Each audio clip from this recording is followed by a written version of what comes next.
You're welcome to Wellbeing here on AG4 TV Radio. I am Antonietta Kalunta. The death of a loved one causes tremendous sorrow and makes a lot of people enter into a state of lethargy. This natural yet devastating feeling is one that many people struggle to cope with. Bashirat Abdul Wahab is a life transition coach and grief manager, and she joins us today to help us understand how to cope with grief and loss. Thank you so much for joining us today. Thank you, Antonietta, for having me. I'm so glad because I'm very certain that we're going to leave here today learning adequately how to, manage these things. Can you walk us through your journey? Stumbling on you, I was stunned that there was such a thing as grief manager. So walk us through that process. Okay, so I'd really say that looking back, being a grief manager or a life transition coach wasn't who I wanted to be as a young girl. I wanted to be something else, right? But life pushed me to this course. You know, when life happens to you, and it totally changes your course, that is what happened. And I found myself on this tough yet fulfilling journey, and I found myself evolving to becoming an entirely different person, something I hadn't planned before. So yes, my own personal experiences pushed me onto this journey, and all of these experiences, I would say God was preparing me for all of this journey right from being a young girl, because this month makes it 21 years I lost my mom to a car accident. Last month was 5 years I lost my husband to a cardiac arrest far away in Milan. December makes it 5 years I lost my dad. So, but when I lost my dad, I told myself, I think, oh, you should be used to grieving anyway. After all your loved ones, passed and all of that. And I walked over the grief for my dad. And 6 months later, it came haunting me. And it was very disastrous because I was deeply traumatized and life didn't make any sense again. Now, in that place of deep pain, I knew I needed help. And in acknowledging that I needed help and looking out for help, help came. And when I received help and got well, got therapy, got treatment, so many things, that we really don't have the time to talk about right now. And I came out and I realized that, oh, so this is what happens to people, that they become broken for the rest of their lives, right? They go through a staggering life experience that totally changes them. And so many people struggle to come out of it. So many people struggle because it's so gloomy and dark. Like I usually say, like the sky, the cloud covering the sky is so dark, like the nimbus, and they don't even think that there is going to be a silver lining in that cloud. And you found your silver lining. I found my silver lining. Exactly, and we're so grateful that you're here with us today. And finding my silver lining meant that I now realize that I need to start helping other people. Now, this is where I started to go and get the knowledge, the know-how, and to now start building on what my experience, because it's not enough for you to have a story. You need to have the competency to help people. To help other people. Exactly. So starting from help, I think the basic thing we need to do is define certain things. Yes. So people don't assume what really is grief. Okay, so grief is a natural human response to loss. And this loss can be any type of loss.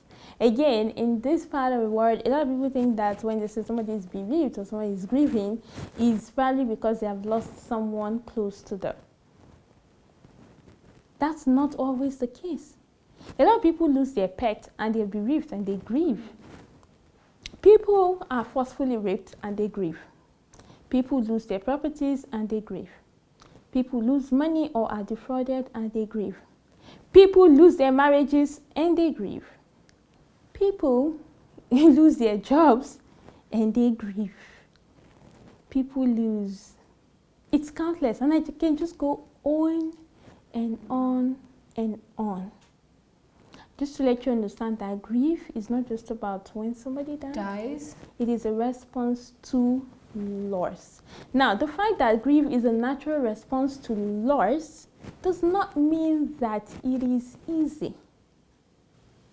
Right? You know, so when something is natural, meaning it is really bound to happen by nature as a result of that experience, but that's it being natural doesn't mean that it is an easy experience to go through.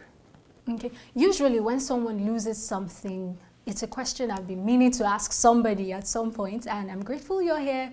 So, does crying help solve grief? Because usually when someone has lost a loved one, and the person doesn't want to cry, people are always encouraging, cry, let her cry, let him cry. So does crying help solve grief?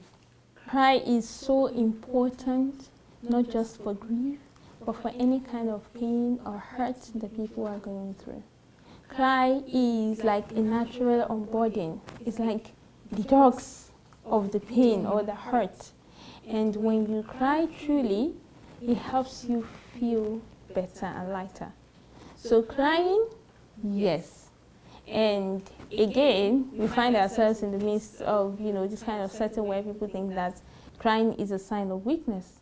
Yes. I beg to differ. The other day, somebody whom I know, we were together and they just called her to say her mom passed.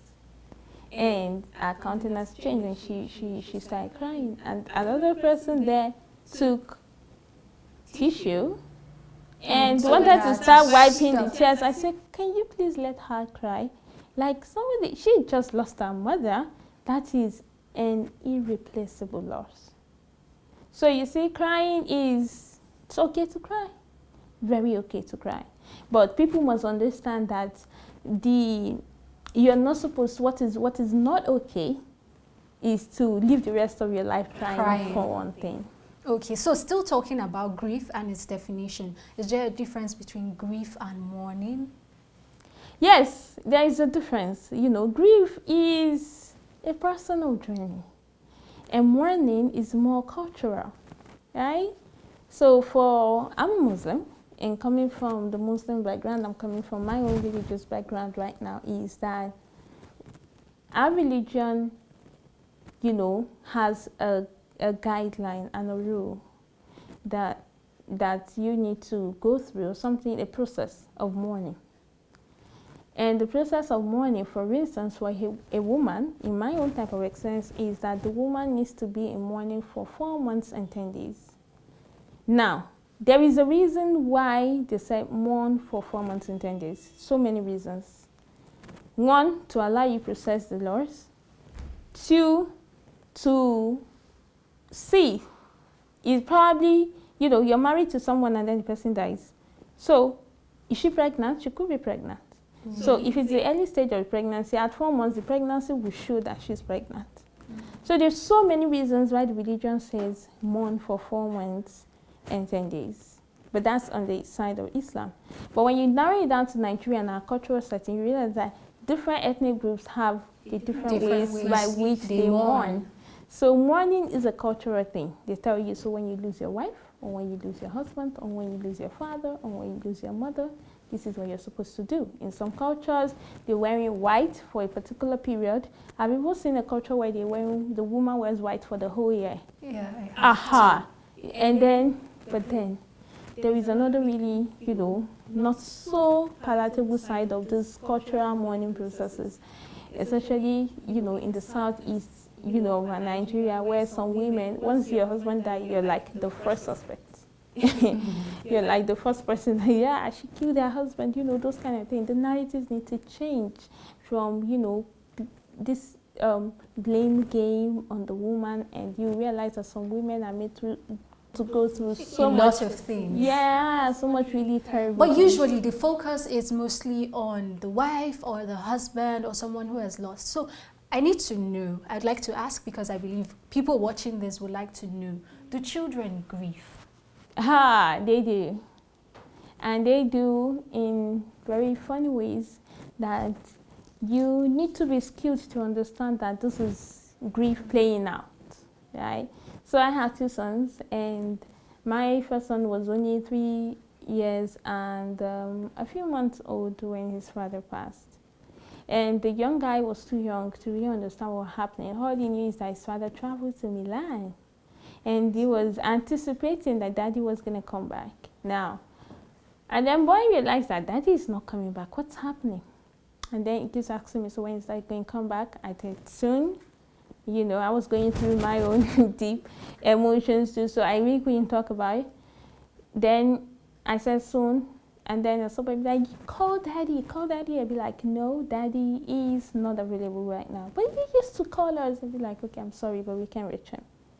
And then he will go on to say, you know, is daddy ever going to come back and all of that, you know.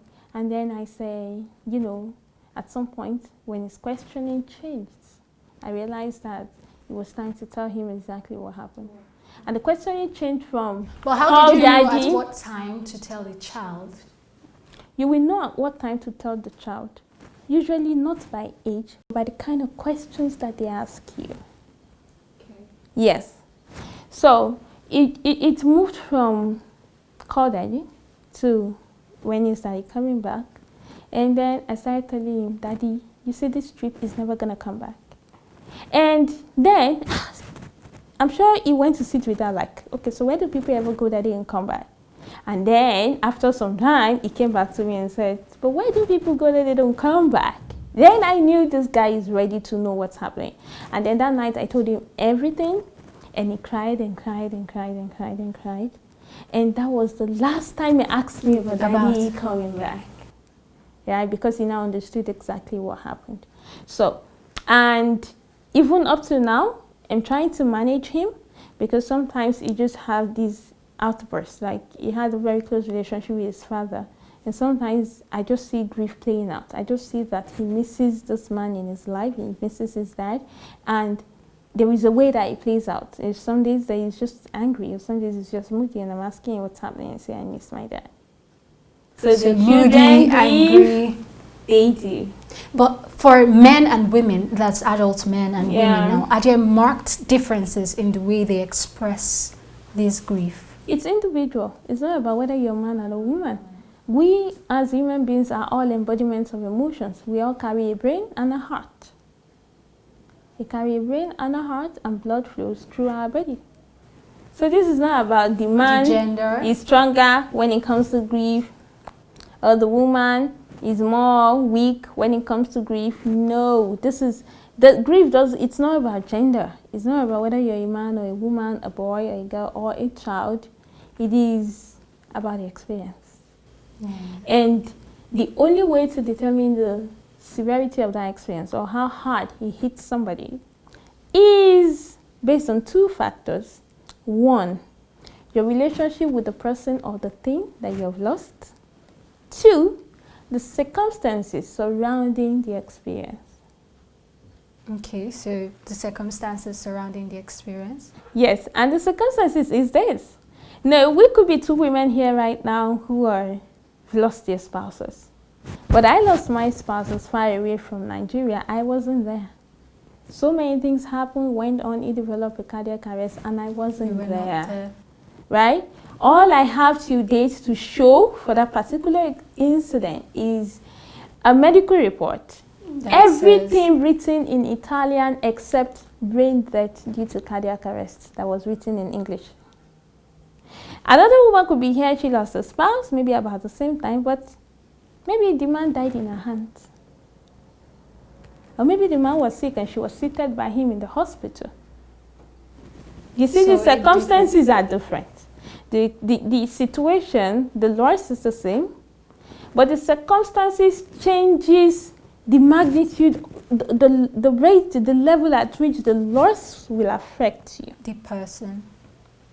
So for me, I was in the process of denial for like 3 weeks. I was deeply shocked, and for me, they were still talking stories. You get? Yeah. But for somebody who saw it,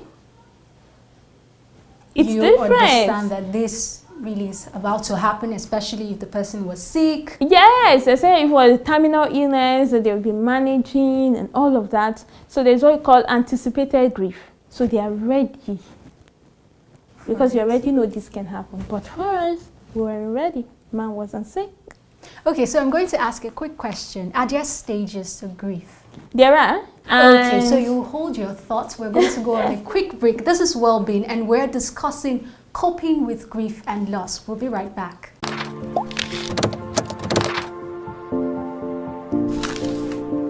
You're welcome back from that quick break. This is Wellbeing, and on this episode, we're discussing grief and coping with grief and loss. And with us today is a guest whose name is Bashirat Abdul Wahab. She's a life transition coach and grief manager. And just before we went on the break, she was about to tell us the stages of grief.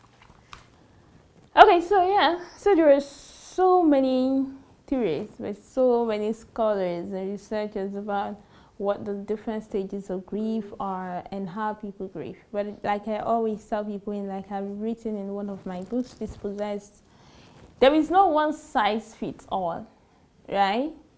And so you really can't tell people that this is exactly how you should grieve or manage your grief. Yeah? But for the purpose of course, our audience, we need to tell them what the basics are and what those, And the first stage really is denial and shock. Usually when something happens to you that is unanticipated, you feel like it's unreal. Exactly. So there's this, it's so surreal, it takes you, unaware, you're shocked, and you need some time to process that, right? And then for some people, when they have gone through this stage, some of them find themselves in a state whereby they're very angry or mad at themselves and probably certain people, right? You're here playing the blame game. I was there. I was very angry with so many people. I was very angry with some members of my family. I was very angry with, some of my in-laws. I was very angry with myself for certain things. There were so many things. I had plenty, a bucket full of reasons to be angry. Right? And then some people move on to bargaining. They are trying to, okay, maybe there is something I can give to have this thing back, or there's something I can give to take that, to have that person come back to life. So they're bargaining. Some of them are deeply praying and crying to God, I really want this person back in my life. Some of them are asking themselves, maybe if I had done this, maybe it wouldn't have happened. For me, so it comes with a lot of blame on the part of the person, and also trying to see what can I give to have this thing or that person back. But loss is what we call it, so it's gone really, and you may never be able to have it back. It depends on what you have lost really. But then, so with that, you have people saying, getting themselves trapped in the could have, should have, would have, and they're feeling guilty. These are one of the stages of grief that when somebody experiences it, it can drag the process for longer. I was at that point where I was really guilty. Because at some point, guy says, if you want to travel again. And I'd be like, visas ready, tickets ready, box packed. You said you're not going, I don't get it. You have to go. So I was like, I encouraged him to go. And then he goes and this happens. You can imagine the kind of guilt I was feeling that time. So so that guilt came, but that was really not within my power, right? Everything that happened wasn't within my power. And then you get people, some people drift into depression as a result of that. Now you can imagine the emotions that were built up, disempowering emotions from shock, denial, to feeling that surreal, to being angry, to guilt. These are heavy and dense emotions, disempowering emotions that weigh people down. It's very unlikely that a person would drift into depression, right? So the people who don't get into depression must really have very strong support systems. And when we're talking about support systems, we're not just talking about only family. Yes, we're not just talking about only family. Some people don't have that family support system, but they have friends that are support systems for them. So that support system is something that everybody really needs. And so you now see that these stages are on, and then before you know, you find people who are able to really go through this in very empowering ways, come out to a place of full acceptance of this experience, right? Whereby, and when we're talking about the acceptance and when we're talking about people healing from grief, we are not saying that it no longer exists. We are not saying that the emotions don't pop up once in a while. We're not saying that you're denying that it ever happens. What healing from grief really means, because when you look at it very well, most of these losses are irreplaceable. So it's a permanent gap. Exactly. So there is this, it's a scar. Like somebody lose their parent. They don't sell parents in the market, do they? Yeah, so it's not replaceable. So the vacuum will always be there, staring at you. My vacuum stares at me every day, right? Now, when you say people have healed, it's because they now understand and are better empowered to cope with the vacuum of those loss and stare at them every day. Okay, so we heard a story of a lady who lost a parent, I think her father, and she was asked to come and identify the body. And now there's a situation of different traditions, as we would say in Nigeria, and having to look at the dead body during a funeral. So would like to know, should a grieving person have to attend the funeral, identify the body, or especially since they would most likely be at the stage of denial or trying to accept? Yeah, you need to be sure the person is dead. What saying that does for you is that denial, it clears it up. So you're like certain it is true, right? And that is why I have a problem with some cultures that don't really allow some people to come to see the corpse, because what they're really doing is very traumatizing for the bereaved. Very traumatizing. The person goes on with their lives thinking that maybe it was a lie. And as much as you're trying to move forward, that thing is dragging them back. Like, I didn't see the cause, so what evidence do I have to show? It kind of drags their grieving process backward, right? So it really has a way of haunting the bereaved that people don't know. So it's very important that you let them see for themselves that this has happened, especially if you are not too young to say. Exactly. So for children, really, it may not be a good thing to do.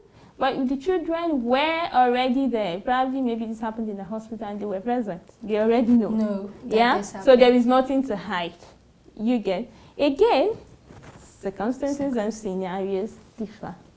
Yes, so when it comes to coping with grief or when someone has died, employers, at least for the ones I know, are usually accommodating. You can take a few weeks, depending on the particular company or organization.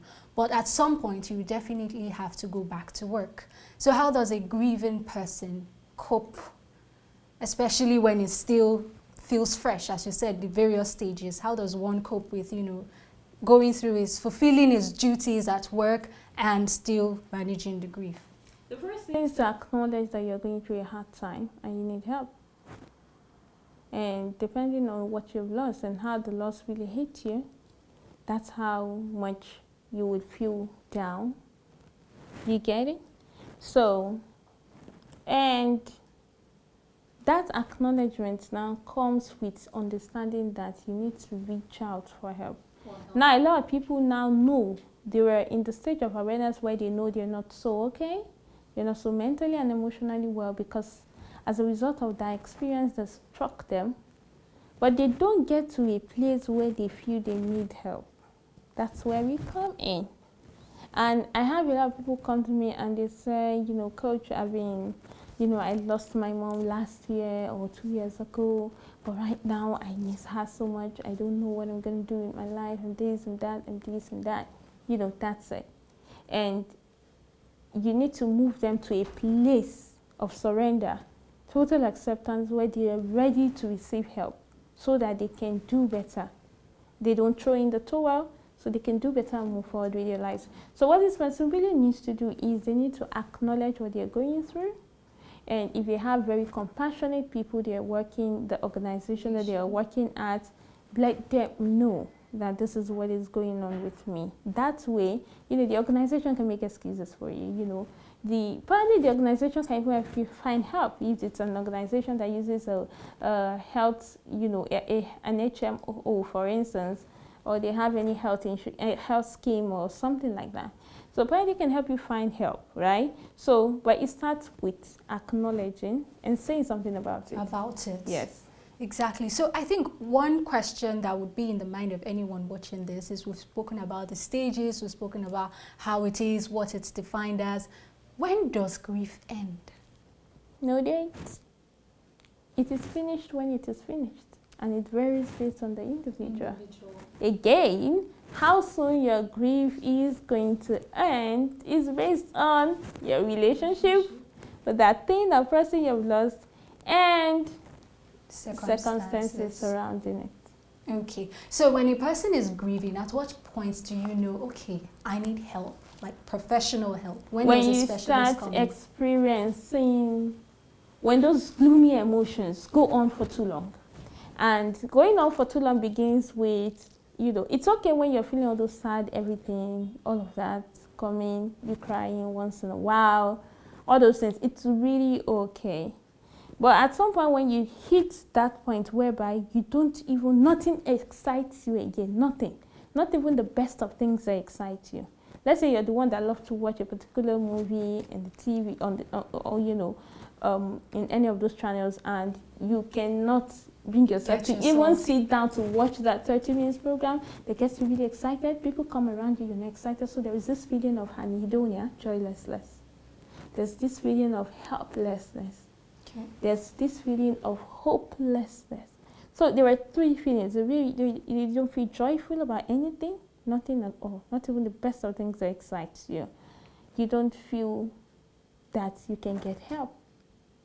You don't feel any iota of hope, no optimism, right? And then you now realize that there is a dysfunction in the person, meaning that they're not able to think straight for themselves again, right? The normal things that you would do on automation become so difficult. What are the normal things we all do on automation? We get out of bed every day and go into the bathroom, brush our teeth, have a shower, have a cup of tea or coffee, have breakfast, set out. Now becomes very difficult to do. Then, if this goes on for up to, doctor said 2 weeks, then that is something to say this person might probably be depressed, and it's time to get professional help. So where does one get professional help? Where can I find a specialist, a grief manager, a counselor, someone to help? Yeah, the first point of call, hospitals. They have counseling psychologists. Second point of call is a psychologist, a clinical psychologist. Third point of call is probably a psychiatric hospital. But here how it is, you go see a psychiatric and they think you've gone psychosis, like you've gone mad.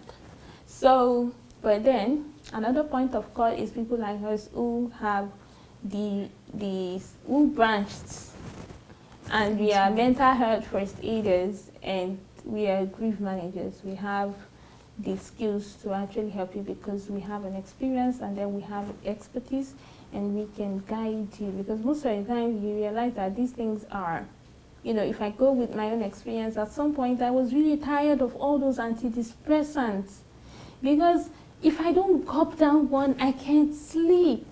My life became so dependent on swallowing those drugs, and I knew I needed to take this away because addiction was setting in. And if addiction sets in, that is it.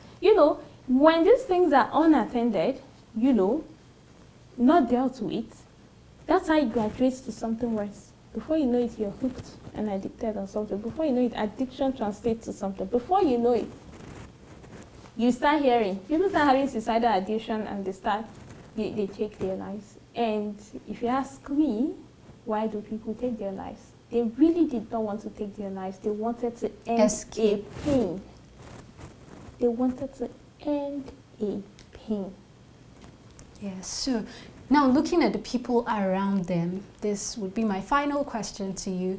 Looking at the people around them, how can you help a loved one who is experiencing grief? What can I do? Awesome. The first thing is that, as much as possible, empathize with them. Number 2, be present for them. Now here again, we hear people trying to talk you out of grief. You need to stop crying.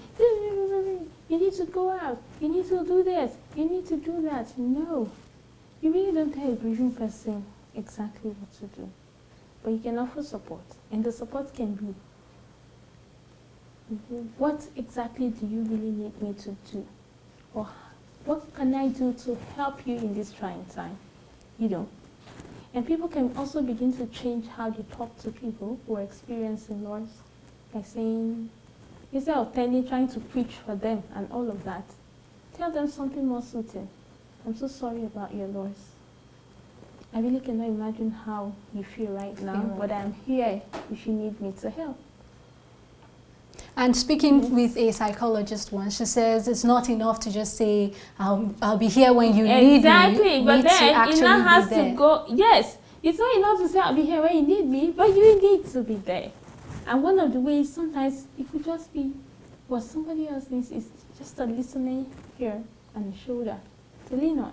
Somebody to just be there and they just want to rant all they're ranting, they just want to cry, they just want to be, so vulnerable without nobody judging them or telling them the things they didn't do right that made that to happen, right? So yeah, people want to be in that non-judgmental zone, that safe haven, that place where they feel safe, not judged. And again, what else can you do for them? If you know something that they really need at that time, and it's within your reach, why not? They need provision, give them. They need food, cook food for them, because of course, that person is not thinking about eating at that time, right? So bring food for them. Bring them what you think they would really like to eat, or ask them, would you really like to eat this? Can I make this? Bring it for them. Encourage them to eat, because they need to take care of themselves to go through this. And then, of course, help them find professional help. Because again, that person is not thinking about seeing a professional. They're just there in their own room. And you are not in any position to really handle certain things. A lot of people, I was deeply depressed and traumatized, and nobody in my household knew it. They could not see it. They don't write it on the forehead. It's not, it doesn't come with a somatic sign. Like I'll say, my head aches, my feet hurts, or I fell down, I twist my. It doesn't come. Depression doesn't come like that. Depression doesn't come with a somatic sign. Yes. Okay, so give us your final words to someone experiencing grief and loss at this moment. Oh, my final words is that I think my final words will be a prayer. May your pain purify you. May your stumbles strengthen you. I think that's it. May your stumbles strengthen you, and may your failures fortify you. Amen to that. Amen. Wow, it has been an enlightening episode, an enlightening chat with Bashirat Abdul Wahab, who is a life transition coach and grief manager. Surely, the loss of a loved one is something that is hard to cope with, but it is not impossible to get over. Thank you for staying till the end of today's episode. I am Anthonyetta Kalunta. See you on the next episode.